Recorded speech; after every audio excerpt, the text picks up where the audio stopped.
आपण पाहतात crime news Maharashtra Marshal Times TV न्यूजवर। पुणे शहर गुन्हे शाखेच्या युनिट क्रमांक 5 ने मोठी कारवाई करत जाळपोळ घरफोडी आणि रिक्षा चोरीच्या गुन्ह्यांचा पर्दाफाश केला आहे।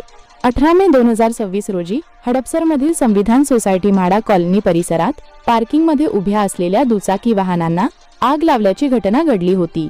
या प्रकरणी वानवडी पोलीस ठाण्यात गुन्हा दाखल करण्यात आला होता। त्यानंतर गुन्हे शाखेचे युनिट 5 आरोपींचा शोध घेत होते। तपासादरम्यान पोलिसांना मिळालेल्या गुप्त माहितीच्या आधारे सोन्या उर्फ आयुष रवींद्र काळे वय 24 वर्षाला ताब्यात घेण्यात आले। चौकशी दरम्यान त्याने आपल्या साथीदारांसह अनेक गुन्हे केल्याची कबुली दिली। पोलीस तपासात वानवडी काळे पळळ कुंडवा लष्कर खडक विश्रामबाग अलंकार सिंहगड रोड पर्वती आणि सहकार नगर पोलीस ठाण्यांच्या हद्दीतील एकूण 14 गुन्हे उघडकीस आले आहेत। यामध्ये 9 घरफोडी आणि 5 रिक्षा चोरीच्या गुन्ह्यांचा समावेश आहे। आरोपींकडून या सर्व गुन्ह्यांची माहिती मिळाल्यानंतर पुढील तपास सुरू आहे। ही उल्लेखनीय कारवाई पोलीस आयुक्त अमितेश कुमार यांच्या मार्गदर्शनाखाली करण्यात आली।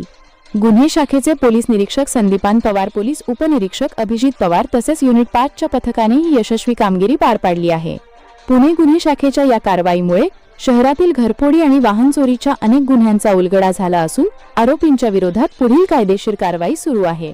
क्राईम न्यूज अपडेट पाहण्यासाठी पाहत रहा Maharashtra Marshal Times TV news.